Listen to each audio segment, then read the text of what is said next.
Pues sí, bueno, amados, bienvenidos a la Iglesia Casa de Restauración en el bello pueblo de Guaymaca. Amén. Ahora, físicamente estamos en Guaymaca. En la Biblia, ¿en qué libro estamos? San Juan. ¿En qué capítulo? 18. Muy bien. Y hoy estamos en el verso 12. Así que San Juan 18, verso 12. Y el título del mensaje de hoy es: conviene que un solo hombre muera por el pueblo. Eso lo dijo el sumo sacerdote Caifás, hablando de que es mejor que se muera Jesús, de que todo el pueblo de Israel muera a causa de su rebeldía en contra de la fuerza ocupacional que son los romanos. La semana pasada hablamos acerca de lo que pasó cuando en el año 66 se rebelaron en contra de los romanos, les destruyeron la ciudad y les derribaron el templo. Cuando en el año 132, 133 hacen lo mismo, son expulsados de Jerusalén y son expulsados de la tierra donde hoy tenemos la guerra entre los palestinos y los israelitas. ¿Y por qué? Porque en el año 66 y después en el año 132 los judíos hicieron lo que Jesús les dijo que no tenían que hacer, y es levantarse en guerra, en rebeldía, en rebelión en contra de los romanos. Él les dijo: el reino de Dios no es, amados, con espada, es plantando una semilla de mostaza, o mejor dicho, una semilla tan pequeña como una semilla de mostaza, y que eso tiene que crecer. No vamos a cambiar el mundo de un momento para otro. No vamos a transformar nuestras vidas de un momento para otro, si son procesos largos o procesos de años. Lo importante es que el reino de Dios haya sido sembrado en nuestro corazón como una semilla. Amén. Bueno, entonces, hoy hablamos en la bienvenida de estrategias. Es una lástima que muchos de ustedes llegaron tarde, se perdieron ya la introducción, pero en un menú. ¿Cómo se llama el primer plato que le trae? Una entrada deliciosa. Estrategias, amados. Nosotros necesitamos estrategias para nuestra vida en todo lo que hacemos. Ahora ustedes vieron, y hay muchos jóvenes aquí que no llegan mucho a la iglesia, y hoy por segunda, tercera vez, nosotros hacemos cosas que otros no hacemos. Nosotros tenemos estrategias que otros no tienen. Y esas estrategias se llama guerra espiritual. Esa estrategia significa que nosotros tomamos autoridad, que nosotros estamos seguros que la tenemos a causa de la palabra y a causa de la presencia del Espíritu Santo en nuestras vidas, y aplicamos esa estrategia para derribar las fuerzas de las tinieblas que quieren causar problemas en nuestras vidas. Pues Jehová también tiene estrategias. Nosotros hemos visto estrategias, como por ejemplo la que mencionó la profeta en la oración. Amados, ¿qué tenía que hacer Moisés para que el pueblo de Israel ganara sobre los amalecitas? Tenía que levantar las manos o los brazos. Y mientras los brazos y las manos estaban extendidos hacia arriba, ¿quién ganaba? Los israelitas. Cuando ya se cansaba Moisés y le caían las manos, ¿quién ganaba? Ellos. El enemigo. Y entonces, ¿cuál fue la estrategia que hicieron con Moisés? Le levantaron las manos, pusieron 2 piedras, se sentaron de un lado Ur del otro lado creo que era Aarón, porque Josué abajo estaba peleando la batalla. Estrategias, amados. Entonces aplicamos estrategias para ganar las batallas. Jehová aplica estrategias. Y él dijo, yo tengo un pueblo que se está muriendo a causa del pecado. Yo voy a crear una estrategia. Y la estrategia es que un hombre muera por el pueblo. En este caso, un hombre muere por toda la humanidad. Pero solo vamos a ser partícipes de lo que hizo Jesús siempre y cuando nosotros aceptamos de lo que hizo como si fuera nuestro. Esa es la salvación. Aceptar el sacrificio de un hombre que se llevó nuestros pecados a la cruz, una estrategia dada por Jehová para su hijo. Y su hijo, ¿qué le dijo él a Pedro cuando Pedro sacó la espada? Le dice, Pedro, ponga la espada en su vaina. Si yo quiero, yo puedo llamar a legiones de ángeles. Pero ¿qué más? ¿Qué más le dijo? ¿Cuál es la estrategia? No he de tomar yo la copa que el Padre me dio. De eso hablamos la semana pasada, amados. Cada uno de nosotros recibimos una copa. Hay gente que recibe varias copas durante toda su vida. Pero cada copa es para que el plan de Dios, la estrategia de Dios se cumpla. Entonces la estrategia de Dios para la salvación del mundo fue que un hombre muera para la salvación de todo el mundo, de toda la humanidad. Desde que empezó con Adán hasta el último hombre que vivirá hasta la llegada de Jesucristo. Así que, amados, en eso estamos. Estrategias. Y ahora vamos a leer la primera parte. Porque la vez pasada, ¿qué pasó? Llegaron 600 romanos, llegaron los alguaciles, llegaron sacerdotes, llegaron varias personas a arrestar a Jesús. Lo buscaron como que fuera un delincuente común. ¿Cuál fue la estrategia de Jesús? Él se les enfrentó. Él dijo, mire, aquí estoy. ¿A quién busca? Bueno, buscamos a Jesús Nazareno. Es que yo soy. Ajá. Y cuando él dijo yo soy, ¿qué pasó? Retrocedieron y cayeron. Eso, retrocedieron y se cayeron. Aleluya. La estrategia de Jesús fue, él no va a esperar hasta que vengan, sino que él va a tomar el primer paso.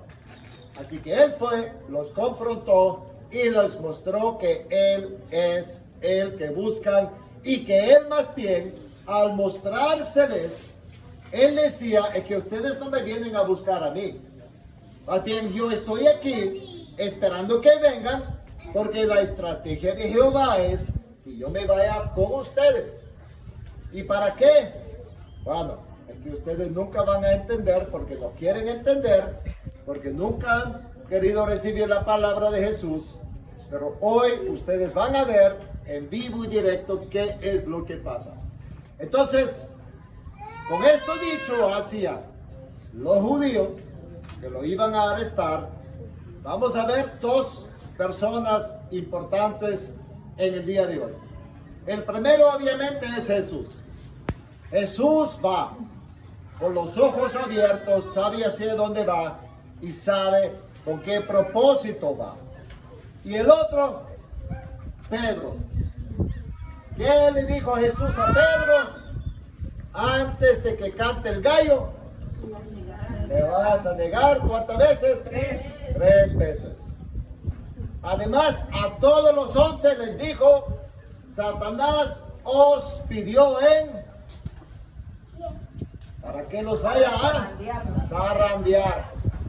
Pero no se preocupen, porque yo ya he rogado que no le falte la fe. Así que, amados, todo eso ya lo aprendimos. Entonces Jesús llega. Vamos a leer entonces en el verso 12. En el verso 12 del capítulo 18 de San Juan, ahora llevan arrestado a Jesús, lo llevan atado. Y no porque ellos llegaron a arrestarlo, sino porque Jesús dijo, aquí estoy, vénganse conmigo, aunque voy atado, pero ustedes me acompañan a mí, yo no los acompaño a ustedes. Entonces en el verso 12, la compañía de soldados, ya dijimos que eran 600, el tribuno y los alguaciles de los judíos prendieron a Jesús y le ataron y le llevaron primeramente a Anás, porque lo llevan a Anás porque era suegro de Caifás, que era sumo sacerdote aquel año. Era Caifás el que había dado el consejo, y mire, es un consejo que le había dado. Era Caifás el que había dado el consejo a los judíos de que convenía que un solo hombre muriese por el pueblo. Estrategia de Jehová revelado al sumo sacerdote para que el sumo sacerdote lo comunique al pueblo. Y ni se había dado cuenta que estaba profetizando. Así que Jesús va y va voluntariamente, aunque va atado y rodeado de una cantidad grande de personas. Sabemos que eran 600 soldados. Ahora, Jerusalén probablemente no era mucho más grande que Guaymaca. Ahora, imagínense, ustedes están en el pueblo y de repente ustedes escuchan como caminan 600 soldados romanos con su armamento. ¿Ustedes creen que se escucha 600 soldados marchando?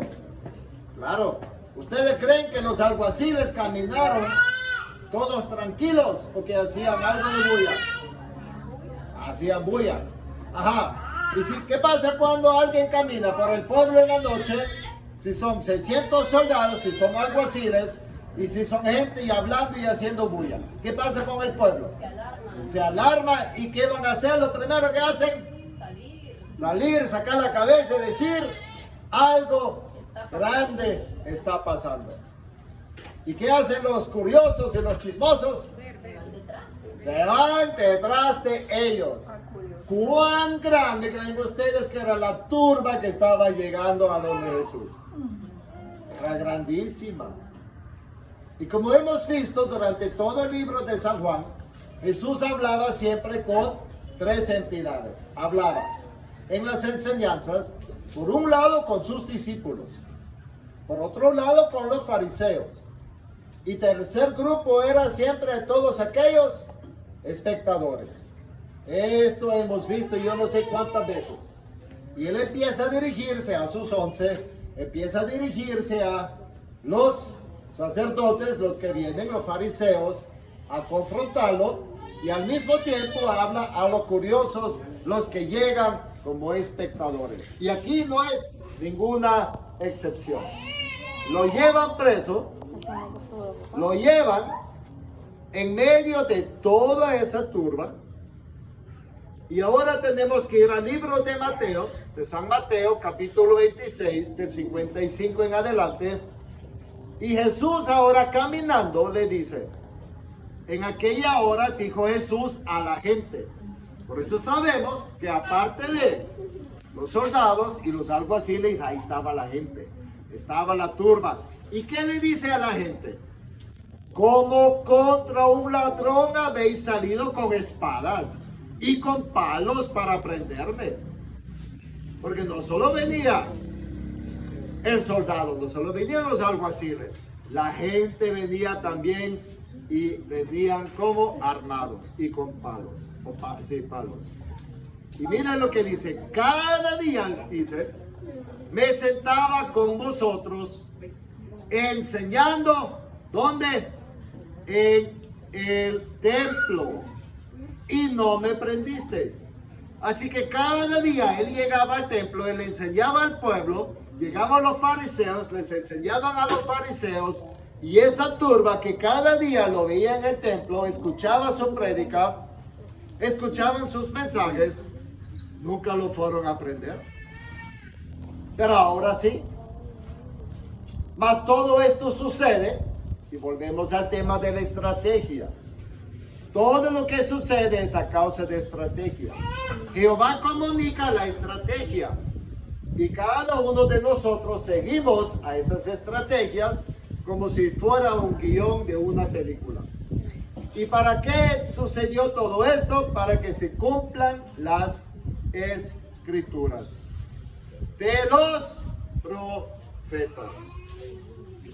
Entonces dice aquí, todos los discípulos, dejándole, huyeron. ¿Y cuántos huyeron? Todos sus discípulos. ¿Y cuántos eran? 11. Todos se fueron. Inclusive uno que se llama Juan. Ay, Bautista el Bautista, ya rato está muerto, Juan el apóstol. Hay 2 Juanes, díganme. Hay 2 Juanes. Hay 3 Juanes. Pero el tercero es un cantante, ese no lo vamos a nombrar. La cosa es, amados, está Juan Bautista, el que anunció la llegada, y está Juan el apóstol, que escribió el Apocalipsis, que es ya la segunda venida del Señor. Entonces, Juan viene, y otro de los evangelios dice que Juan salió y dejó la túnica y salió desnudo. El hecho es que todos salieron huyendo. ¿Y por qué? Para que las escrituras se cumplieran. Porque ya vimos que dice que el pastor es herido y las ovejas salen esparcidas. ¿Eh? Todo ya está escrito, amados. Lo que es problemático es que nosotros no lo sabemos porque no estudiamos la palabra, al igual que los fariseos no los habían estudiado. Lucas dice en 22:53, habiendo estado con vosotros cada día en el templo, no extendisteis la mano contra mí, que es lo mismo que prenderlo. Ahora dice, y eso es lo triste, mas esta es vuestra hora. ¿Y qué es la hora? Y la potestad de las tinieblas. Así que Jesús le dice a los judíos, en vez de que ustedes recibieran la luz, y esa fuera la hora mía, ustedes al prenderme y al llevar a cabo el plan de Dios, que es lo que están haciendo, declarando que la hora de ustedes, rebeldes, que no quieren hacer lo que dice Jesús, y dice que la potestad de las tinieblas. Y nos tenemos que preguntar, amados, en nuestra vida, ¿cuántas veces estamos permitiendo que la potestad de las tinieblas tome control sobre nuestras vidas en vez de caminar conforme a la palabra de Jesús? Habiendo estado sentado en el templo día tras día. Podemos decir lo mismo de la iglesia. Habiendo estado sentado día tras día en la iglesia, escuchando los mensajes, no vinieron a levantarse en contra de Jesús, pero ahora vienen.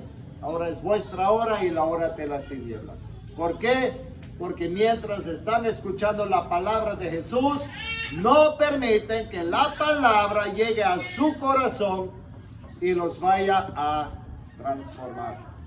Nosotros necesitamos que la palabra de Dios nos transforme. Y el corazón de ellos, en vez de permitir recibir la palabra, la endurecieron. Los corazones los endurecieron y no permitieron que la palabra de Dios los ministrara. Y eso, amados, es triste. Y mientras estaban en el templo escuchando, mostrando admiración por Jesús por fuera, por dentro lo rechazaron. Y estaba más bien tramando la muerte de Jesús. Bueno, ahora, hoy sí, ya llega a donde Anás. Anás es el suegro de Caifás. Anás era sumo sacerdote conforme a la ley de los judíos. ¿Quién puso la ley? Jehová, cuando estableció a los levitas como sacerdotes y la casa de Aarón de entre los levitas como la casa de los sumo sacerdotes. Por eso cuando ustedes ven en la Biblia la genealogía es importantísima, porque cada judío tenía que saber de qué tribu venía, de qué familia venía, para saber si era apto o no apto para hacer ciertos cargos. Así que Anás era sumo sacerdote, pero los romanos, que no querían que el poder estuviera sobre un solo hombre, dijeron: bueno, Anás, ya tuviste tu tiempo, ahorita apartate. Nosotros mandamos, no la ley de Jehová. Y vamos a poner a tu yerno, Caifás. Así que, de ahora en adelante, Caifás va a ser el sumo sacerdote, aunque por la ley judía, Anás era sumo sacerdote de por vida. Y así habían varios sumos sacerdotes, y todo era estrategia de los romanos para evitar el poder de los israelitas en su propia tierra. Bueno, ahora vamos a San Marcos 14:53, porque cuando caminan, ¿hacia dónde van? ¿A dónde van a llevar a cabo el primer juicio? Lo llevan a cabo en el Sanedrín. El Sanedrín es la reunión de todos los dirigentes del pueblo judío: fariseos, saduceos, escribas. Todos ellos eran el Sanedrín, aquel cuerpo sacerdotal y la corte religiosa de los judíos. Y eso nos dice San Marcos 14:53. Cuando llega al Sanedrín, y ahora nos explica San Marcos, el cuerpo sacerdotal y corte religiosa de los judíos, fueron reunidos todos los principales sacerdotes y los ancianos y los escribas. Así que ahí estaban todos, amados. ¿Y Pedro qué seguía? ¿Qué hacía? Pedro les siguió de lejos hasta dentro del patio del sumo sacerdote y estaba sentado con los alguaciles calentándose al fuego. Bueno, ¿qué nos dice todo esto? Amados, cuando hay un juicio, ¿a qué hora se llevan a cabo las sesiones de las cortes? ¿En la mañana o en la tarde? ¿Acaso se llevan a cabo en la noche? No. Todo eso estaba tramado. Todo eso estaba hecho así para que el pueblo ni nadie más se enteraba lo que estaban haciendo con Jesús. Estaban todos, los sacerdotes y, que dijimos, los ancianos, los escribas. Y ya también dijimos que los 11 que hicieron salieron corriendo. Y entonces, ¿cómo es que ahorita se aparece Pedro? ¿Qué hizo Pedro? Primero salió huyendo y después regresó. ¿Y con qué propósito regresó? Bueno, ya lo vamos a ver. Vamos en el verso 15 de San Juan. Y seguían a Jesús Simón Pedro y otro discípulo. Y este discípulo, se supone que era Juan, era conocido del sumo sacerdote, así que de Caifás, o tal vez de Anás. Y entró con Jesús al patio del sumo sacerdote. Así que Juan tenía entrada al patio del sumo sacerdote. ¿Y Pedro? Pues Pedro no. ¿Dónde se quedó Pedro? Fuera. Pero salió pues el discípulo que era conocido del sumo sacerdote y habló a la portera e hizo entrar a Pedro. Así que Juan entra y dice, mira, ahí afuera está mi amigo, déjenlo entrar. Y como ya sabemos, no es lo que conoces, sino a quien conoces. Así fue como lo dejaron entrar. Pero tenía que pasar por una mujer. Entonces la criada portera dijo a Pedro, hey, ¿y no eres tú también de los discípulos de este hombre? Apuntando a Jesús. ¿Y cómo estaba Jesús en ese momento? Atado de pie y manos. ¿Frente a quién? A un concilio. ¿Rodeado de quiénes? De los alguaciles. Amados, los que no podían entrar para no poner impuro el lugar eran los romanos. Pero de ahí entraban todos. ¿No eres tú también de los discípulos de este hombre? Dijo Pedro, no lo soy. Primera vez que lo niega. ¿Y por qué lo niega? Porque está rodeado de alguaciles que están adentro y afuera. Y está viendo lo que le está pasando a Jesús. Y dice, yo no quiero estar ahí donde está este. No lo soy. Y estaban en pie los siervos y los alguaciles que habían encendido un fuego, porque hacía frío y se calentaban, y también con ellos estaba Pedro en pie calentándose. Así que hacía frío. Probablemente tenían uno de los barriles que uno ve en las películas y aquí, que lo llenan de un montón de cosas, le prenden fuego para calentarse. Y ahí estaba Pedro en medio de los alguaciles. ¿Y a quién le cortó la oreja el Pedro? A uno de los alguaciles. Así que los 11 se van, regresan 2. Y los 2 entran en el mero patio del centro, donde estaban enjuiciando a Jesús. Y esa decisión de Pedro de seguir a su Señor le costó ahorita la primera negación. Ahora viene el sumo sacerdote. ¿Y qué hace el sumo sacerdote? En el verso 19. El sumo sacerdote preguntó a Jesús acerca de sus discípulos y de su doctrina. Así que, hermanos, volvemos al tema. Cuando alguien dice yo no predico doctrina, bueno, es que Jesús tenía doctrina. Jesús sabía exactamente lo que estaba predicando. Él sabía exactamente cuál era el mensaje que tenía que dar. El mensaje que recibía del Padre, y él hablaba lo que el Padre le dijo y no hablaba nada de lo que no escuchaba del Padre. Él hacía los milagros que el Padre le mandaba hacer.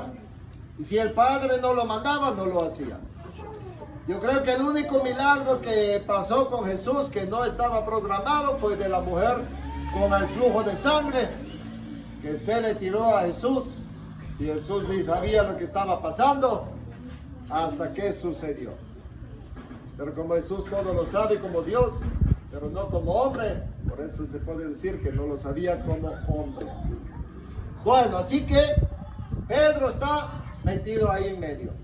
Mateo 26, 58 dice, mas Pedro le seguía de lejos hasta el patio del sumo sacerdote y entrando se sentó con los alguaciles. ¿Para qué? Para ver el fin. Amados, ¿cuántos de nosotros a medio palo nos vamos y no permitimos ver las cosas hasta el fin? Tenemos que ver las cosas hasta el fin. Tenemos que seguir luchando, tenemos que seguir adelante. No podemos hacer marcha atrás. Tenemos que seguir, y así lo hizo Pedro. Pedro quería saber qué es lo que iba a pasar. Él sabía quién era Jesús, él conocía las enseñanzas, pero de alguna manera él quería estar ahí en medio, queriendo ver el fin. Él está ahí para ver el desenlace de lo que inició en el jardín y donde Jesús en varias ocasiones les dijo que él iba a morir. Pedro quería estar ahí, viéndolo y presenciándolo para ver si todo lo que decía Jesús realmente iba a suceder. Así que la primera interrogatoria fue acerca de la doctrina, pero también acerca de los discípulos. ¿Quiénes eran? ¿Qué hacían? Y ahora, ¿cuál iba a ser el futuro? Amados, si alguien interrogara a alguien acerca de ustedes, como siervos de Jehová, ¿qué dirían acerca de ustedes?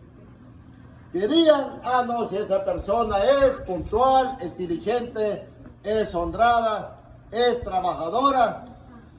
O dirían, no se preocupe de este, nunca llega a tiempo, de todos modos no para bola, no ora, no lee la Biblia, en el culto solo habla, está distraído. Amados, honestamente, la pregunta es, y es, aunque suena irrisorio, la pregunta clave es, ¿qué dirían de ustedes si alguien interrogara a alguien acerca de ustedes? Y créanme, yo sé cómo es. Porque cuando yo estaba enjuiciado y los jueces querían saber qué clase de persona era yo, ellos citaron a personas de alto rango de la sociedad, empresarios, para ver qué clase de persona era yo. ¿Era yo un loco fanático o era yo un empresario lúcido? Cuando llego a los Estados Unidos a migración, inmediatamente alarma, pip, pip, pip, y me llevan arrestado a un cuartito. ¿Y qué hicieron? Me interrogaron por un lapso de 4 horas. ¿Y para qué? Para ver qué clase de persona era yo.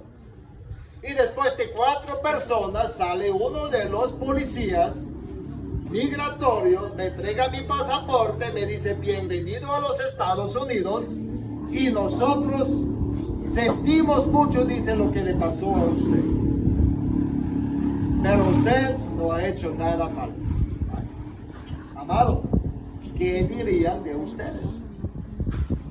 ¿Qué clase de testimonio van a dar otros acerca de lo que observan de sus vidas? Porque eso es lo que pasó aquí. La primera interrogatoria era esta.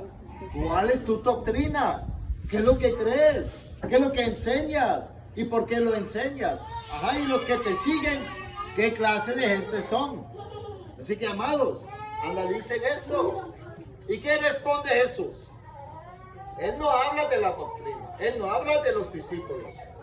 En el 20 dice, yo como públicamente he hablado, ¿a quiénes? Al mundo. Es que yo no necesito que alguien hable de mi doctrina, yo no la tengo que explicar. A todo el mundo, públicamente la he estado comunicando. Siempre he enseñado, ¿a dónde? En la sinagoga, en el templo, donde se reúnen todos los judíos. Así que no hay nadie que no ha escuchado lo que yo enseño. No hay nadie que no pueda hablar de lo que yo les he enseñado, la doctrina. ¿Quién es Dios? ¿Quién soy yo? ¿Cuál es mi relación con el Padre? Todos lo saben. Yo no he escondido nada. Por lo tanto, dice Jesús, ¿por qué me preguntan a mí? Pregunta a los que han oído que les haya yo hablado. He aquí, ellos saben lo que yo he dicho. Así que, amados, Sanhedrín, ustedes que quieren hacer juicio sobre mí, no vengan a agredirme a mí. Ahí está el pueblo. Si todos saben, hasta ustedes deben saber. Porque ustedes son del templo, ustedes son de las sinagogas. Y si no saben, ustedes tienen que saber.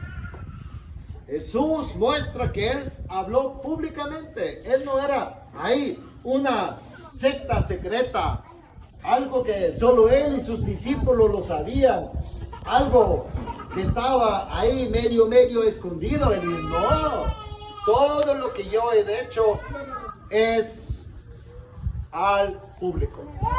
No hay nadie que no sepa. Ajá, y en el 22, cuando Jesús hubo dicho esto, uno de los alguaciles que estaba ahí le dio una bofetada diciendo, ¿así respondes al sumo sacerdote? Ahora, ¿qué es una bofetada? ¿Cachetado o bofetada? Bofet, puñetazo. El puño, ¿ah? ¿Puño dónde? En la cara. ¿Okay? Así que Jesús está ahí, atado de mano y de pie. Llega un alguacil y le revienta la cara con el puño. ¿Y quién lo está viendo? Pedro. ¿Y quién más? El otro discípulo, porque estaban los dos. Ahora nos importa Pedro. Pedro está viendo cómo Jesús se defiende sin tener que defenderse y cómo el alguacil llega y le revienta la cara con el puño.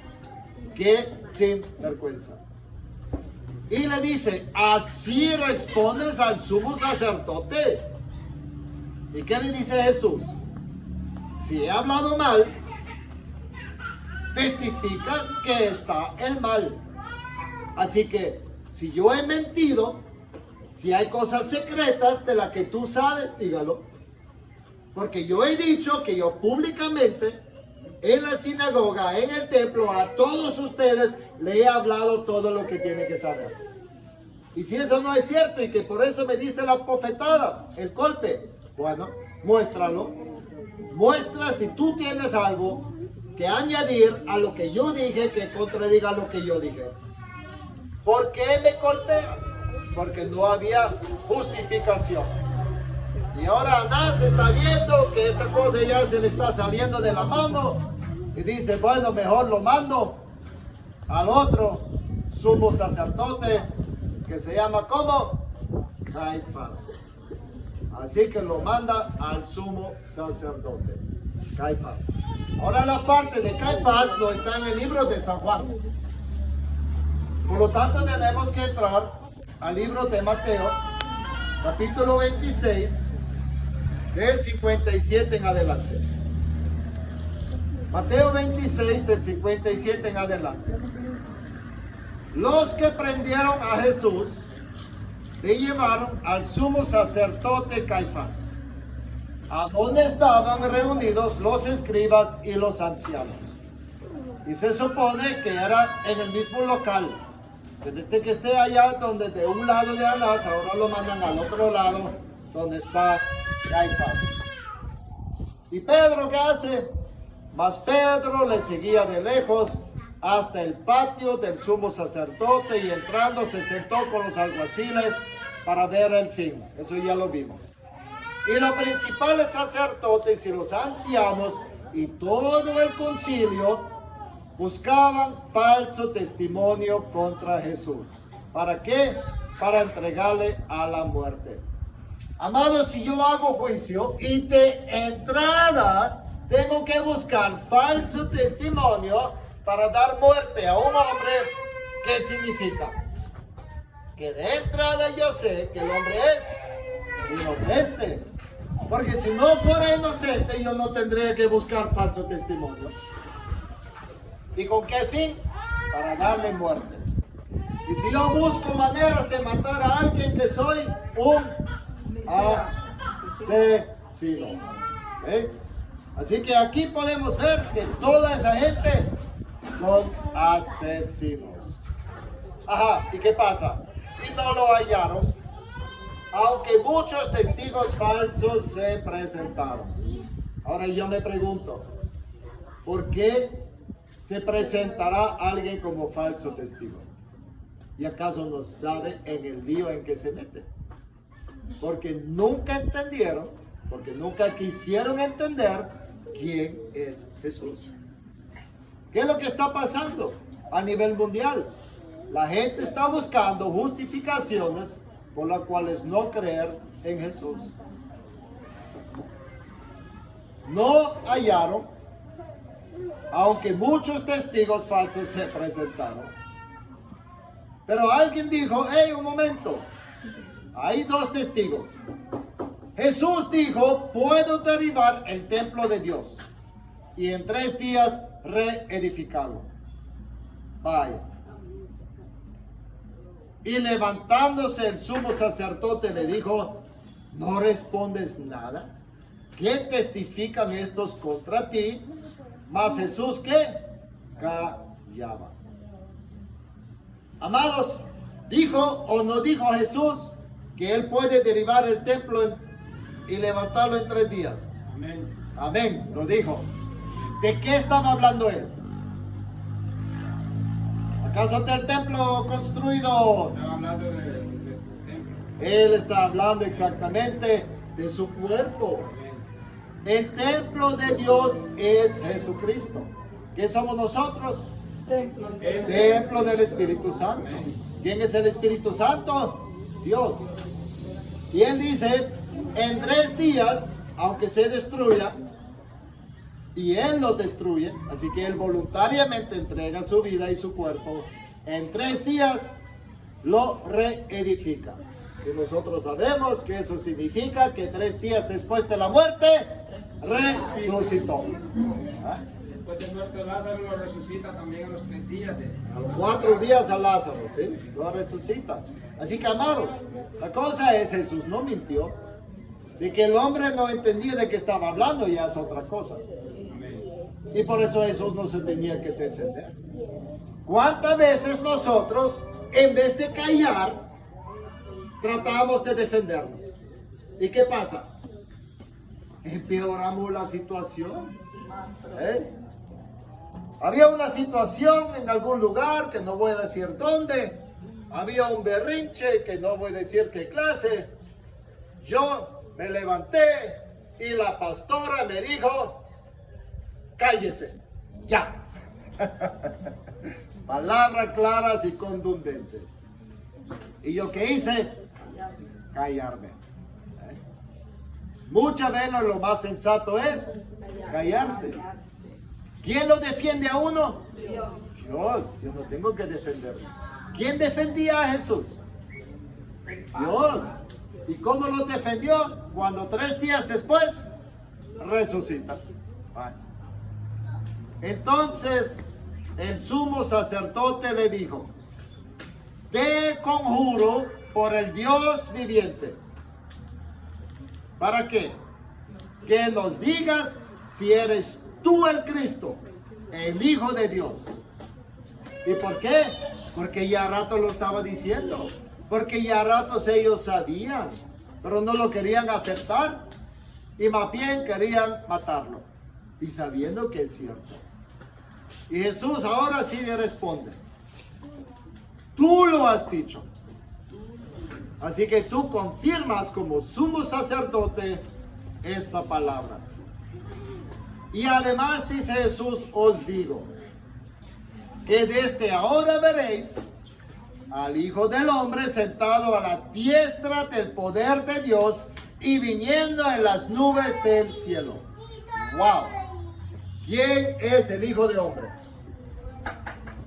Vaya, Jesús. ¿Dónde hemos visto la expresión Hijo del Hombre? En el libro del profeta Daniel. ¿Okay? Ya lo estudiamos, por eso todos ya lo saben, porque son diligentes y apuntan. Así que, amados, en Daniel el Hijo del Hombre ya fue nombrado y se sabe que es el Hijo de Dios, porque al Hijo del Hombre se les entregará toda la potestad sobre todo en la tierra y en el cielo. Eso ya lo vimos, ya lo hablamos. Cuando ustedes escuchan Hijo del Hombre, piensan Daniel 7 y piensan el Hijo del Hombre es el Hijo de Dios. Es Jesús. Por eso cuando Jesús dice, desde ahora veréis al Hijo del Hombre sentado a la diestra del poder de Dios, ¿qué les está diciendo Jesús al concilio? le está diciendo, yo soy el Hijo de Dios. ¿Y a dónde voy a estar sentado? A la diestra del poder de Dios. Ajá. Y los fariseos y los saduceos, los sacerdotes, los ancianos, todos los que estaban ahí, que dicen, señores, ¿escucharon eso? Eso es blasfemia. ¿Y cuál es el castigo de blasfemia? Muerte. El que blasfema contra Jehová se merece muerte. Y hacerse igual a Jehová o a Dios es blasfemia. Por eso dice, wow, se rascó las vestiduras diciendo, ha blasfemado. ¿Qué más necesidad tenemos de testigos? Y aquí, ahora mismo, habéis oído su blasfemia. ¿Qué os parece? Y todos dijeron, es reo de muerte. Vaya. Entonces, ¿qué hicieron? Le escupieron en el rostro. Amados, que es peor que una bofetada en la cara, que te escupen. Aunque no duele, pero ¿qué significa eso? Humillación. Humillación. Nosotros hemos visto futbolistas que le escupen a sus contrincantes y que le sacan por escupir la roja directa. Sí, porque es una humillación, es una ofensa peor que una patada con el pie al pecho. Roja directa, fuera. Ajá. Y le dieron de puñetazos y otros le abofeteaban diciendo, profetízanos, Cristo, ¿quién es el que te pegó? ¿Y eso qué es? Una burla. Se estaban burlando de él, lo estaban humillando y lo estaban golpeando. ¿Y quién veía todo esto? Pedro. Ahora imagínense, en el 25, ¿qué es lo que estamos viendo? Estaba pues Pedro en pie calentándose. Y le dijeron, ¿no eres tú de sus discípulos? Vaya mamita. Y no acabo de ver lo que hicieron con Jesús. Y ahora preguntan, ¿no eres tú uno de los que le siguen a él? Ay, y que yo no sé ustedes, pero yo, en este entonces, en aquella situación, rodeados de alguaciles, dentro del predio del sumo sacerdote, yo no me hubiera levantado diciendo, aleluya, heme aquí, péguenme a mí. Porque una cosa es, como dicen, no, verla venir, que platicar con ella. No es lo mismo que tú dices, yo voy a morir por ti, Jesús, que ver como esos alguaciles, con sus espadas y sus palos, te golpean, te escupen y te humillan. Yo no voy a decir, sigo yo. No, Señor. Entonces, y sin embargo, era parte de la estrategia y del plan de Dios para Pedro. Porque Pedro lo tenía que negar para madurar. Así que él dice, él negó y dijo, no lo soy. Uno de los siervos del sumo sacerdote, pariente de aquel a quien Pedro había cortado la oreja, le dijo, no te vi yo en el huerto con él. Y Pedro, ¿qué dice? No, jamás. Es uno que se parece a mí, pero yo no. No era yo, dice. Tercera vez que lo negó, ¿y qué pasa? Enseguida, pero así cantó el gallo. Fue el susto de Pedro. Y eso no era el peor susto, ahora vamos al peor susto. Aleluya. Porque tenemos que regresar al relato de San Marcos, capítulo 2, verso 66 en adelante. Porque ahí pasa exactamente lo mismo, la misma historia, se está calentando, él está negando, no lo conozco, dice, no lo conozco, y salió a la entrada y cantó el gallo. De ahí vuelven a preguntarlo y cada vez dice, yo no conozco a este hombre de quien habláis. Ahora en el 72 dice, y el gallo cantó la segunda vez. Ok, así que hasta ahí vamos igual. Ahora en San Lucas 22, 61 dice, entonces, vuelto el Señor, vaya. Así que el Señor estaba viendo a aquellos que lo estaban interrogando, recibía los golpes, recibía la humillación, canta el gallo por segunda vez. En Lucas 22, 61 que dice, entonces, vuelto el Señor, miró a Pedro. Wow. Así que ahora, amados, ojo con ojo. Lo miró directamente. ¿Y qué le dijo? Nada dijo. Sino miró a Pedro y Pedro entonces se acordó de las palabras de Jesús que Jesús le había dicho. Antes que el gallo cante 2 veces, me negarás 3 veces. Y pensando en eso, lloraba o lloró amargamente. Amados, Pedro tenía que presenciar lo que estaba pasando con Jesús. Porque si no lo presencia, si no ve cómo le pegan, cómo lo humillan, sabiendo que es inocente, y Juan nos dice claramente, es que sabían que era inocente, si no, no tenían que buscar testigos falsos. El único propósito era para matarlo.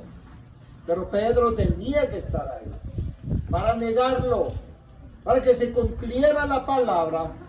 ¿Y por qué llora alguien así amargamente? Porque se da cuenta de la traición que uno hizo. Y se cumplió lo que dijo Jesús. Pero sabemos que a pesar de que nosotros negamos a Jesús a causa de presiones, Jesús nos restaura. Y eso lo vamos a ver en San Juan 22, cómo lo restaura. Así que, amados, es fácil señalar a Pedro. Es fácil decir, hermanos, que aquí, que allá, que lo negaste. Pero cuando ya estamos, como dijimos, platicando con ella, ya es diferente. Ya es diferente. Cuando ya pesa la situación sobre nuestras vidas, no es fácil. No es fácil. Por eso es el proceso de maduración. Y Pedro, con lo que le pasó, maduró. Bueno, y ahora terminó la interrogatoria con Caifás, ya terminó la interrogatoria con Anás, ya Pedro lo negó 3 veces, y ahora lo llevan a donde Poncio Pilato. Así que primero los judíos lo enjuiciaron y ahora lo llevan a donde los romanos. Y esto, amados, lo vamos a ver el próximo domingo. ¿Qué es lo que aprendimos hoy? Recapitulando. No era Jesús que fue llevado preso por los soldados y alguaciles. Era Jesús que dijo: el plan de Dios, la estrategia de Dios es que uno solo muera por todos. Por lo tanto, Jesús dice: bueno, síganme los malos. Aunque yo voy atado, y parece que ustedes me están llevando, pero no. Yo voy, aunque atado, y ustedes me están siguiendo a mí. Yo voy a confrontar lo que ustedes quieren tirar en contra mía. ¿Por qué? Porque yo he decidido tomar la copa amarga. Yo he decidido ser el cordero inmolado, sacrificado para la vida de la humanidad. Y ahora, hagan lo que quieran. Yo tengo que seguir mi camino. Yo tengo que terminar la estrategia del Señor. Y mientras vimos estos dos juicios, vimos la historia paralela de Pedro. Pedro tenía que estar ahí. La palabra de Jesús se cumplió. Y Pedro, a través de lo que le pasó, entra en un proceso de maduración. Y si tú, amado, no maduras en medio de los procesos, ¿qué es lo que tiene que hacer el Señor? Seguir mandando de procesos para que madures. Y con eso, amados, los dejo el día de hoy. Amén y amén.